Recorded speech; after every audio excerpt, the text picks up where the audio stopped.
நித்யானந்த குருவே போற்றி.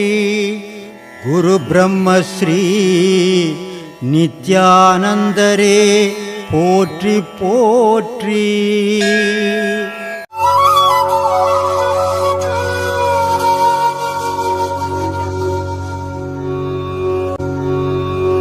இந்த மாதிரியான நிகழ்வுகளை எடுத்து போடும்போது இது பார்க்கறதோட மட்டும் விட்டுடாதீங்க.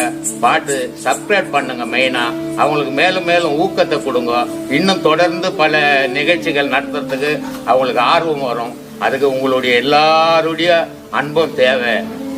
நன்றி. இந்த மாதம் வந்து கண்டிப்பாக உங்களோட ஆசீர்வாதம் வாங்கணும் அப்படின்னு சொல்லிட்டு சந்தோஷம் வந்திருக்கேன். வாங்கின பாடத்தை நல்லா பண்ணுங்க. சரியா? அதுதான் கடைசி வரைக்கும் உங்கள் வாழ்க்கையில் பிறவிக்கு வரப்போகிறது. சரியா? இந்த பாடத்தினுடைய வலிமை என்னன்றது முதல்ல நீ தெரிஞ்சுக்கணும். சரியா? மனுஷனுடைய வாழ்க்கையில் ஒவ்வொரு பிறவிலையும் வர்றது அவன் செய்த பாவ புண்ணியம். மரணத்தில் அவனுக்கு கூட வர்றது எல்லாரும் சொல்லுவாங்க. பகவத்கீதையில் கூட சொல்லுவாங்க, என்ன கொண்டு வந்தோம், என்ன கொண்டு போகிறோம். கண்டிப்பாக கொண்டு வந்தோம், கொண்டு போகிறோம். ஒவ்வொரு பிறப்புலையும் நம்ம பாவத்தை கொண்டு வரோம், புண்ணியத்தை கொண்டு வரோம். ஒவ்வொரு பிறப்புலையும் புண்ணியத்தை கொண்டு போகிறோம், பாவத்தையும் கொண்டு போகிறோம். யாருமே சும்மா போகல, சும்மா வரல. சும்மா போனால் இங்கே பிறப்பே இல்லை. இது புரியறது இல்லை. புரியாத என்ன கொண்டு வந்தோம், என்ன பண்ணணும், ஒவ்வொரு மேடிக்கு பேசிங்கிறானுங்க. அப்படிலாம் இல்லை. எல்லாரும் கொண்டு இருக்கிறதால தான் கொண்டு போகிறோம், கொண்டு வந்துருக்கிறோம். ஆனால் என்ன கொண்டு போகிறோன்றது தான் பிரச்சனை. பாவத்தை கொண்டு போகிறோம், புண்ணியத்தை கொண்டு போகிறோம். பாவத்தை கொண்டு வரோம், புண்ணியத்தை கொண்டு வரோம். ஆனால் தெய்வீகத்தை கொண்டு போகிறதும் இல்லை, கொண்டு வர்றதும் இல்லை. ஏன் கொண்டு போகிறதும் இல்லை, கொண்டு வர்றதும் இல்லை அப்படின்னா, இதை ஏன் கொண்டு போகிறதும் இல்லை, கொண்டு வர்றதும் இல்லை அப்படின்னாக்கா, ஏன் கொண்டு போகிறதும் இல்லை, கொண்டு வர்றதும் இல்லைன்னா, உடலை வழிபடும் போது, உடலை வச்சு கடவுளை வழிபடும் போது அந்த உடல் மண்ணுக்கு போகுது. அந்த மண்ணுக்கு போகிறதால அந்த தெய்வீகத்தை கொண்டு போகிறது இல்லை. இவன் இறந்தான்னா உயிரோட போகிறதில்லை. அவன் பிறந்தானாலும் அது உயிரோட வர்றதும் இல்லை. அப்போது பிறக்கும்போது எந்த மதத்தை, எந்த ஜாதியில் பிறந்தான், எந்த மதத்துக்காரன் வீட்டில் பிறந்தானோ அந்த மதத்தை பின்பற்றி போயிடுறான். ஆனால் இந்த பாடம் எப்படிப்பட்டதுன்னா, இதை உடலை மறக்கிற, நீ உயிரை நினைக்கிற. இந்த பிரிவில் செத்து அடுத்த பிரிவில் வந்தீங்கனாலும் இதே பாடத்தை தான், எந்த மதத்துலையும் நீ சேர மாட்ட. இதே பாடத்தோடவே இந்த வழிபாட்டுக்கு வருவேன். இது ஏன்னா இது உயிருக்கு கொடுக்குற கலை. இது மற்ற தெய்வ வழிபாடெல்லாம் உடலுக்கு பண்ணுறது. உடலுக்கு பண்ணுறது அந்தந்த உடலோடு அழிஞ்சு போயிடும், உயிரோட வராது. அப்போது இந்த உயிரோட என்னென்ன வருது அப்படின்னா, பாவம் வருது, புண்ணியம் வருது, தெய்வீகம் வருது. அந்த தெய்வீகத்தை ஒவ்வொரு பிறப்புக்கும் நம்ம கொண்டு போனோம்னா உயிரோட வழிபாட்டை தெரிஞ்சுக்கணும். உடலோட வழிபடுறதெல்லாம் அந்த உடலோட அழிஞ்சு போயிடும். உயிரோட வழிபட்டோம்னா அது ஒவ்வொரு பிறப்புக்கும் கூட வந்துக்கினே இருக்கும். அப்போ பாவங்கள் அழிக்கப்படும், புண்ணியங்கள் வளர்க்கப்படும், தெய்வீகம் உயர்த்தப்படும். அப்போ இந்த மூணும் சேர்ந்தால்தான் நம்மளுடைய நிலை உயரும். அதனால தான் இந்த பாடங்கள் கொடுத்துங்கிற, அதை சீராக செய்யுங்க. சரி, இதை ஒரு சின்ன கேள்வி. நம்ம இப்போ இந்த பாடம் பண்ணுறோம் ஐயா, இந்த பாடம் நம்ம பயிற்சி பண்ணுறோம், நம்ம உடல் சூடு ஏறுது. ஆமாம். இதனால் நம்ம என்ன பண்ணுறோம், வெளியில் போகிறப்ப குளிர்பானங்கள், இந்த கூல் ட்ரிங்க்ஸ், அந்த மாதிரி அதெல்லாம் சூடு ஏறத்துக்கு தானே இங்கே வந்ததே. இல்லைன்னா ஏன் வரணும், தேவையே இல்லை. இருக்கிற மாதிரி ஏதோ கும்பிட்டுட்டு போயினாக்கலாமே. அது எடுத்துக்கிறது முறையா, அதை எடுக்கக்கூடாதா, அதை பற்றி தெரியும் இல்லை? அது வெளியில் போய் சில பேர் வாங்கி குடிக்கிறாங்க, கூல்ட்ரிங்க்ஸ்க்கு நிறைய எடுத்துக்கிறாங்க. அது மாதிரிலாம் பண்ணக்கூடாது. அதை குறைக்கக்கூடாது. குறைக்கிறதுக்கு எதுக்கு இங்கே உபதேசம் வாங்கணும்? தேவையே இல்லையே. அதான் தெரியாது. உபதேசமே தேவையில்லை. நீ நெருப்பாக மாறணும், நீ ஓசையாக மாறணும். அதான் கடவுள் வழி. அப்போ நம்ம எந்த குளிர்பானம், நீ உடம்பு அழிஞ்சாலும் பரவாயில்லடா. இப்போ நான் உடம்பு சரியில்லை, 4 மாதமாக எனக்கு உடம்பு சரியில்லை. சரி, டாக்டர்ஸ் சொல்கிறான் எனக்கு, நீங்கள் என்ன கறிமீன் சாப்பிட மாட்டீங்களா அப்படின்னு. சாப்பிட மாட்டேங்க. சரியா? இல்லை, இந்த மாதிரி இருந்தால் உடம்பு பலவீனமாக இருக்கும். பலவீனமாக இருந்தால் பரவாயில்ல. இல்லை, ஒரு முட்டையான சாப்பிட்ணும். முட்டை சாப்பிட்டு நான் பிழைக்கிறேன்னா செத்து போகிறது எனக்கு பெருமை அப்படின்னா. சரி. ஏன்னா அந்த முட்டை சாப்பிட்டு தான் என் உயிர் இருக்க போகுதுன்னா, அப்படிப்பட்ட உயிர் எனக்கு இருக்குது. கண்டிப்பாக. என்னுடைய கொள்கையிலேருந்து நான் பின்வாங்கிறதா இல்லை. சரியா? அது மரணமாக இருந்தாலும் பரவாயில்ல. சரியா? ஆனால் இந்த உயிராக வாழணுன்றதுக்காக கண்டதை துண்ணு போட்டு நான் உயிர் வாழ்ந்து அது வாழ்ந்தான்னா செத்தான்னா, அது மாதிரி ஒரு பிடிப்பு இருக்கணும். எதில் போனாலும் பயணம் பண்ணால் அந்த பிடிப்போட போனவங்கன்னா தான் நீங்கள் அதை அடைய முடியுங்க. அந்த பிடிப்பு இல்லைன்னா அடைய முடியாது. சரி, ரொம்ப நன்றி ஐயா. ஞானத்தால் மரணத்தை வெல்ல முடியுமா? ஞானத்தால் மரணத்தை வெல்ல முடியுமா? ஞானத்தால் மனதை வெல்ல முடியுமா? ஆமாம். மரணத்தையா? ஆமாம். ஞானத்தால் மரணத்தை வெல்ல முடியுமா? ஆமாம். அதான் உங்களோட முதல் கேள்வியே மரணம் வரத்துக்கு காரணம் இருக்கா? ஆமாம். அதே தான் இதுக்கும். ஞானத்தால் மரணத்தை வெல்ல முடியுமானா கண்டிப்பாக வெல்லலாம். அதுக்கு தான் ஆரம்பத்திலே சொன்னது, ஒரு மனுஷன் மரணம் அடைகிறாங்கன்னா உடல் அளவுலையும் மனசளவுலையும் அங்கே ஒரு வேதனை கண்டிப்பாக இருக்கும். வேதனையே இல்லாமல் அப்படியே சிரிச்சிங்கனே யாரும் போனதாக நம்ம பார்த்துருக்க மாட்டோம், கேள்விப்பட்டிருக்க மாட்டோம். ஏன்னா அங்கே ஒரு போராட்டம் நடக்குது. ஞானத்தினால மரணத்தை வெல்ல முடியுமானா மரணத்தை வெல்ல முடியும். ஏன்னா அவங்க ஆல்ரெடி எல்லாமே செத்து போயிட்டுருப்பாங்க. அவங்க செத்ததுக்கான அடையாளம் இருக்குன்னா புலன்கள் இருக்கும், கண் இருக்கும், எதையும் பார்த்துன்னு ஓடி இருக்க மாட்டாங்க. காது இருக்கும், பக்கத்தில் யார் பேசுகிறாங்கன்னா அவங்க காது கேட்காது. வாய் இருக்கும், போகிற வர வீட்டிலாம் பேச வேண்டிய வேலை இருக்காது. அப்போது பொறி கரணம்னு இப்படி எல்லாமே ஏற்கனவே செத்து போனவங்களுக்கு ஞானம் இருக்கும். அந்த ஞானம் அடைஞ்சவங்களுக்கு மரணம்ன்றது இல்லை. திருமூலர் ஒரு இடத்துல சொல்கிறாரு, ஆரும் அறியாத அண்ட திருவுரு பார் முதலாக பயிலும் கடத்திலே நீரினில் பால் போல் நிற்கின்ற நேர்மையை சோராமல் காணும் சுகம் அறிந்தேனே. திருமூலர் சொல்கிறாரு, ஆரும் அறியாத அண்ட திருவுரு, இறைவனோட திருவுரு எதுனா இது வரைக்கும் அந்த திருவுருவை பார்த்தவங்க யாரும் இல்லை. மகான்கள் அடிவடிவமாக சொல்லிக்கிறாங்களே, இத்தனை விதமாக சொன்னவங்களேன்னா அவங்க சொன்னது எல்லாமே உண்மையான இறைவனுடைய திருவடிவும் இல்லை. அவங்க மனம் இறைவனை எப்படி நினைச்சதோ அப்படி இறைவன் வந்திருக்கிறான், அதை சொல்லியிருக்கிறாங்க. அதனால தான் சொல்லுவாங்க, கண்டவர் விண்டிலர் விண்டவர் கண்டிலர். இதை மேலோட்டமாக பார்த்தோன்னா என்ன சொன்னாங்க, பார்த்தவங்க யாரும் பேச மாட்டாங்க சாமி, பேசினவங்க யாரும் பார்த்துருக்க மாட்டாங்க சாமி. இதுதான் மேலோட்டமான பொருள். ஆனால் சொன்னவங்க யார்? மகான்கள். திருமூலர் சொல்கிறாரு, நான் அங்கே தான் வந்தேன்னுங்கிறாரு. அப்போ அவர் போய் சொல்லியிருப்பாரா?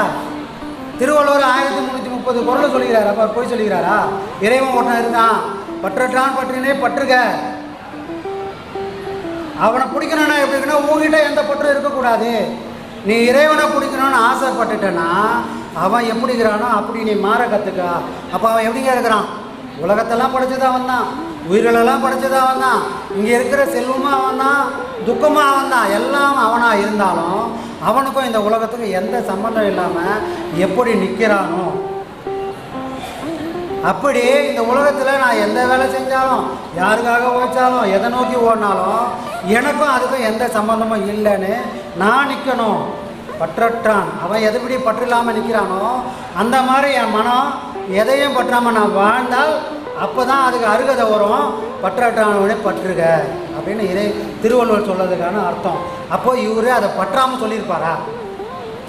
அப்போ அவர் காணாமல் சொல்லியிருப்பாரா? அப்படின்னா இது என்ன விஷயம் அப்படின்னா, உள்ளதை உள்ளபடி யாராலையும் சொல்ல முடியாது. உள்ளது ஒரு பொருள், அது சிவம். ஆனால் என் மனசில் நான் சக்தியாக கூட நினச்சிருப்பேன். அதான் திருமூலர் இன்னொரு இடத்துலையும் சொல்லுவார், சத்தன் அருள் வேண்டின் சக்தி அருள் உண்டாம், சக்தி அருள் வேண்டின் சத்தன் அருள் உண்டாம். அப்பா அம்மாவோட அருள் வேணும்னு நீ அம்மாவை கும்பிட்டாலும் அப்பாவோட அருள் தானாக வந்துடும். இல்லை அப்பா வேணாம் அம்மா வேணா நீ அப்பனை கும்பிட்டா அம்மாவோட அருளும் வேணும். எதை கும்பிட்டாலும் ரெண்டு பேரோட அருளும் சேர்ந்து வரும்னு திருமூலர் சொல்கிற மாதிரி, நீ உன் மனசில் இறைவனை எந்த கோலத்தில் பார்த்து அந்த கோலத்தில் வருவான். ஆனால் அது அவனோட உண்மை கோலம் இல்லை. அந்த உண்மை கோலத்தை அங்கே சொல்ல முடியாது யாருக்கும். புரியுதுங்களா சொல்கிறது? என் மனசில் இருந்த கோலத்தை தான் நான் சொல்ல முடியும். சாமி காட்சி வந்தது, அது பச்சையாக வந்ததா, ப்ளூவாக வந்ததா, விலை விலையில் வந்தானே பார்த்ததை சொல்லலாம். ஆனால் அது உண்மையான கோலம் இல்லை, இறைநிலை. அப்படி நம்ம சொல்கிறாரு, யாரும் அறியாத அண்ட திருவுரு. இறைவன் எப்படின்னா இந்த உலகத்தை யாரும் பார்க்க முடியாத ஒரு சொரூப நிலையத்தில் ஒரு அடையாளத்தில் அவன் இருக்கிறான்ப்பா. சரி, அவன் பார் முதலாக பயிலும் கடத்திலே. அப்போ அவன் எப்படி உள்ளே வந்தான்? எல்லா மகானும் சொல்லிக்கிறாங்களே உனக்குள்ளே தான் இருக்கிறான். ஆனால் முதல் வார்த்தை என்ன சொன்னது, அவனை யாருமே அறிய முடியாதுப்பா, ஆனால் அவன் உனக்குள்ளே தான் இருக்கிறான். அவன் எப்படி வந்தான்னா, பார் முதலாக பயிலும் பரத்திலே. பார்னா மண், மண்ணாகவும் நீராகவும் நெருப்பாகவும் காற்றாகவும் ஆகாயமாகவும் உனக்குள்ளே வந்திருக்கிறான். ஐம்பொருளாக உனக்குள்ளே வந்திருக்கிறான். நமசிவாய வாழ்க விளக்கம் சொன்னான் இல்லையா? அந்த 5 பொருளாகவும் இறைவனான முதல்ல உனக்குள்ளே வந்துட்டான். இந்த உடம்பை ரெடி பண்ணாதான் அந்த பஞ்சபூதம் தான். அதுக்கு சுவை, ஒளி, ஊறு, ஓசை, நாற்றம் அப்படின்னு 5 பொருளை தனக்கு அனுபவம் எல்லாத்தையும் கொடுத்ததையும் இந்த 5 பொருள் தான் காரணம். இவன் எப்படி இருக்கிறான்னா உள்ளுக்குள்ள நீரினில் பால் போல் நிற்கின்ற நேர்மையை. தண்ணிக்குள்ளே பாலை ஊற்றிட்டு நான் இந்த ஓரம் தான் தண்ணிக்குதுன்னு சொன்னால் யாரும் நம்புவாங்களா? பாலை ஊற்றினா எல்லா இடமும் அவன் கலந்துருக்கிற மாதிரி இந்த ஊன் உடம்புக்குள்ளே அவன் கலந்து நிற்கிறான்பா. சோறாமல் காணும் சுகம். இந்த நேர்மையை, இந்த உண்மையை நான் என் மனம் தளராமல் அவனை கண்டுபிடிச்சேன். ஏன்னா இந்த போகிற வழி நம்ம மனசு தளரும். ஏன்னா ஒரு குழந்தை பற்றினோட 10 மாதம் தவறு இருந்தால் போதும். ஞானத்தை பற்றிக்கிறது எத்தனை மாதம் தவறு இருக்குது? அப்போ நம்ம மனசு ஒரு நாள் இல்லைன்னா ஒரு நாள் அந்த வைராகியத்தை விட்டுடும். அதை சொல்கிறாரு, சோறாமல் காணும் சுகம் அறிந்தேன்னு. அப்படி நான் சோர்ந்து போகாமல் என் மனசை விட்டுடாமல் அதே நினைவில் நின்று அவனை அறிஞ்சப்பா.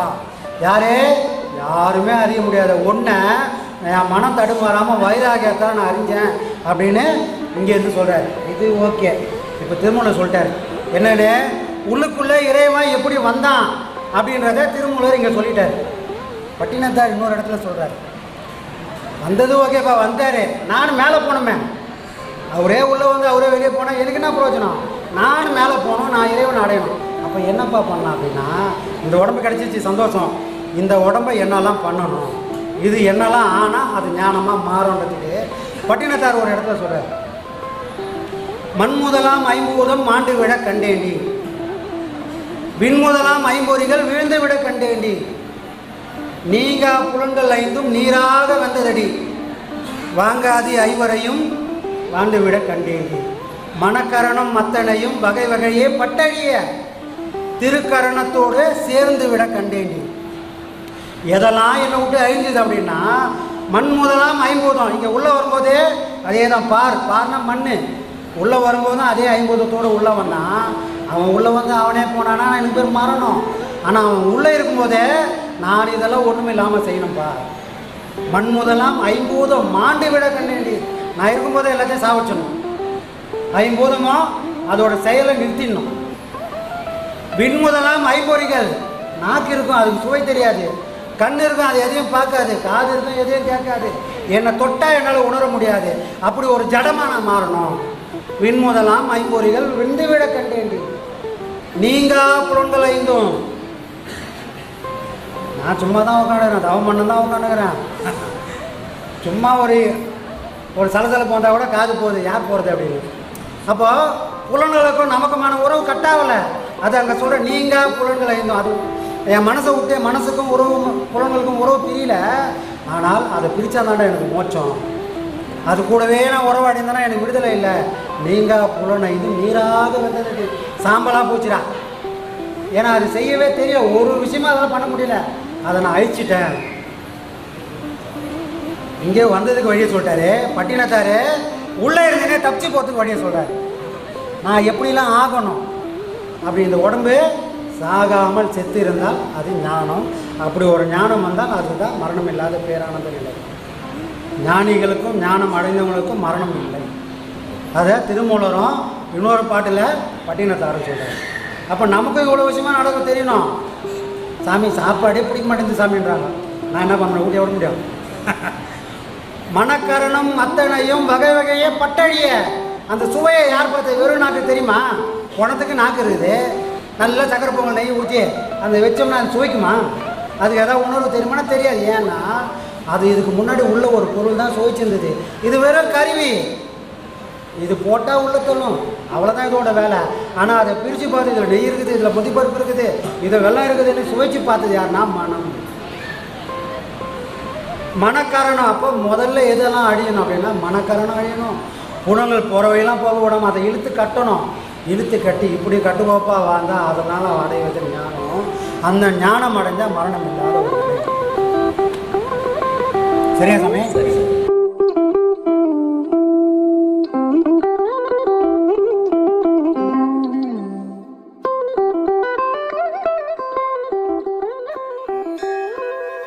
அன்பே சிவம் மனமே குரு என்றுணர்த்திய குருவே போற்றி. சத்து சத்தும் சித்தும் எதுவென்று உணர்த்திய குருவே போற்றி. எனக்குள் இறைவனை உணர வைத்த குருவே போற்றி.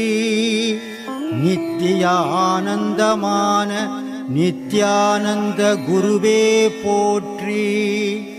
குரு பிரம்மஸ்ரீ நித்யானந்தரே போற்றி போற்றி.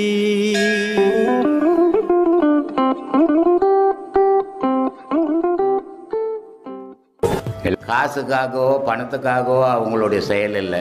உலக மக்களுக்கு நன்மை தெரியணுன்றதுக்காக, நல்லது தெரியணும், நல்லதை தெரிஞ்சுக்கணும், ஒரு புனிதமான செயலை செய்து இருக்கிறாங்க.